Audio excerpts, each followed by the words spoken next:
We begin with huge news out of Bullitt County today. Thousands of homes and businesses are getting fiber internet all across the county. It's our top story at 5. I'm Shay McAllister. And I'm Doug Proffitt. This is a big project because they are getting it for the very first time. It's a $6.8 million investment. WHAS11's Ian Hardwitt is showing us how the money is going to be spent. Kentucky's 10th largest county wants to fully expand fiber internet access to its nearly 84,000 residents. Their latest project, announced Monday, pinpoints 6,300 homes for their own private fiber line. It's part of a greater push by Bullitt County Fiscal Court to expand infrastructure in the county. We're moving in a direction to get the things that we need to have for the infrastructure to keep up with the growth that we have. So this is a wonderful step in that direction. The new fiber lines offer much higher speeds, up to 8 times faster than what most people in Bullitt County can purchase now. According to the Federal Communications Commission, just under 30% of homes have access to gigabit fiber. That 30% is concentrated in Hillview, Mount Washington, and Shepherdsville. A majority of this project takes place right here in Cedar Grove. You can see behind me, it's a lot of industrial businesses over here, an area that will need that high-speed access. Out into like Solitude, Browningtown, and the end of Cedar Grove and Cedar Grove Road, they would have never had this opportunity in the past at all, because the way traditionally infrastructure was ran, there was no partnership with government itself. That partnership is between the county's fiscal court and Kinetic by Windstream, a rural internet service provider. The court funded $2 million of the $6.8 million project. Kinetic covers the remaining $4.8 million with their own investment money. The company also provides Bullitt County Public Library with a computer literacy program for residents. We often have people coming in for workforce development, but they lack basic computer skills to even access the forms that they need for social services and any kind of job search. It can be accessed either in person at the library or online. In Bullitt County, Ian Hardwitt, WHAS 11, on your side. And the work for this project will begin next month in October. Bullitt County expects the project to wrap up by the end of next year. It's all part of their goal to bring fiber lines to the entire county by the year 2026. Now to a big update for the LMPD officer shot while working a traffic stop. LMPD officer Brandon Haley has been released from the hospital. In the early morning hours of September 7th, he was shot by someone from a nearby house while pursuing 2 men on foot. In a Facebook post from LMPD today, the department says he returned home where he will continue to work on his recovery. The department is asking for thoughts and prayers for Officer Haley as he continues the road to recovery. Today in Frankfort, former Kentucky Governor Brereton Jones is lying in state as people honor his service to Kentucky and pay their respects. The Jones family is hosting a public visitation. It'll last until 7 o'clock tonight. Jones was a Republican who became a Democrat in 1975. He switched parties because he was upset with the Nixon administration at the time. He was the 58th governor of Kentucky, serving from 1991 to 1995. Brereton Jones died last Monday at the age of 84. A funeral service will be held in Midway, Kentucky tomorrow, with a private burial to follow. Governor Andy Beshear directing flags at half-staff tomorrow on Tuesday in Jones's honor. There are 2 things Jake Luxemburger loved: his U of L red and baseball. So today, Oldham County Schools went red for Jake. Photos taken here outside of Kenwood Station Elementary this morning showed students and staff in red, and they were welcomed to the school by Oldham County High School's baseball team. The 5th grader was killed a little bit more than a week ago when a police pursuit crashed into the family's SUV right there at the Crestwood exit on I-71. Oldham County Schools says the outpouring of love has been felt throughout the community. One man even saying when he stopped at the Starbucks this morning on 329, he noticed something that really touched him.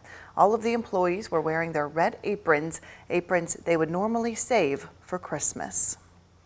And after months of negotiations, Baptist Health and Humana could not reach an agreement on a new contract, leaving patients frantic. WHAS 11's Alex Dieterer shares how one woman's now dealing with the impact. Baptist Health Medical Group is no longer accepting some Humana-insured patients after the two were unable to come to an agreement. Now patients are struggling to find new physicians. Amy Derby has been insured through Humana for 13 years. On September 18th, she learned her doctor at Baptist had dropped her because, as of September 22nd, Baptist Health Medical Group is out of network for Humana Medicare Advantage. Derby now has to find a new general practitioner, cardiologist, and hematologist oncologist, on top of taking care of her mother, who is undergoing surgery in the ICU. I feel sorry for the, people that are like my mother in an intensive care unit, racking up $100,000 a day, and then to come find out it's going to be out of network. In a statement sent to WHAS11, Baptist states, quote, "As caregivers, nothing is more important than ensuring our patients have access to the care they need when they need it. We understand this process has been frustrating for our community, but we will continue to advocate for those we serve." Derby says she hasn't received any additional resources from either Baptist or Humana and has been unable to find any available physicians at Norton. And I'm sure it's just not me. It's just not us. In Louisville, Alex Dieterer, WHAS 11 on your side. We do want you to know the change only affects Baptist Health Medical Group. Baptist Health hospitals are still in network for Humana patients. Humana has not returned our request for comment today. Well, we are on the hunt for rain all across Kentuckiana. It's been a while. We were talking to Ben earlier about when the last time we had rain around here, and he was able to track it down. It's pretty much of a shocker. We've almost gone a month with nothing hitting the ground to water all the plants. Sure would be fantastic to see some. Ben, are you anticipating it this week? Yeah, we are. We have some changes on the way over the next couple of days. Really, Wednesday and a Thursday are next best chance. And speaking of a lack of rainfall, we've had less than 1/4 of an inch of rain all month long. Right now, trending about the 4th driest Septembers on record. I think that'll change, though, as we do get some higher rain chances a little bit later on this week. Definitely a very parched weather pattern that we have been in, but kind of a trade-off. It's been so beautiful out there, and that continues. Humidity low at 37%. Our high today, 87. Right now we sit at 85 degrees in the metro. Same right now in PRP, Valley Station, Linden, also 85 degrees, 82 in Prospect. And those are temps across the area in the low to middle 80s with just a very light breeze coming in from the north. Unsettled weather to our northwest. Eventually that'll get a little bit closer and give us that chance for some showers. In fact, tomorrow, late during the afternoon, we could see a couple of isolated showers. This evening, all clear though, with temperatures in the 70s for most of the evening, and then overnight lows in the lower 60s. Tomorrow afternoon, it's going to be very warm, well into the 80s, and there's that slight chance, especially along and north of 64, of that shower or thunderstorm. But again, I'll track those higher rain chances for midweek coming up on our full forecast in a few minutes. All right, Ben, thank you very much. Charges against a Louisville bar owner have been dropped just over a year after he was arrested. 56-year-old David Mattingly, the owner of Nowhere Bar and Somewhere Restaurant right there on Bardstown Road in the Highlands, was charged with sodomy and sexual abuse in the first degree last year.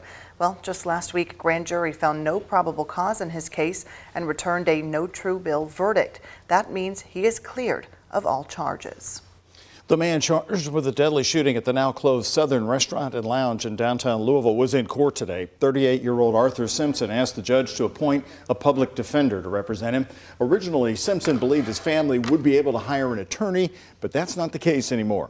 Simpson had already pleaded not guilty to 2 counts of murder and 4 counts of assault for the early morning shooting that happened on August 27th. We'll go to that day. We'll go to October 5th at 9 a.m. We'll give the opportunity for the Public Defender's Office to appoint you an attorney. 2 people were killed in the shooting and 4 others were hurt in downtown Louisville. Simpson is currently being held on a bond of $1 million. Now we've got some new details on that incident at Louisville's Muhammad Ali International Airport over the weekend. It led to a passenger being detained after police say he breached security. It happened right around 6:30 on Sunday morning. Police say the TSA checkpoint detected a gun in a man's bag. Well, that man then reached into the belt, grabbed the bag, and walked away from security into the airport. That forced them to delay other screenings and departing flights to find him. Security eventually found him on a Southwest flight heading to Chicago, and he was taken into custody.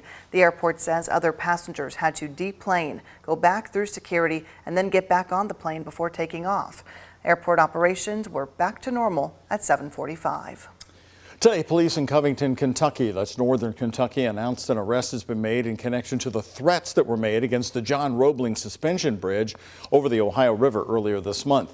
The bridge connects Cincinnati and Covington, Kentucky. On September 13th, the bridge and Ohio River traffic were both shut down for 3 hours while authorities investigated a call where a man threatened to shoot police and said that he had put pipe bombs on the bridge. After 3 hours, the threat was deemed not credible, and now today, 12 days later, a person has been arrested.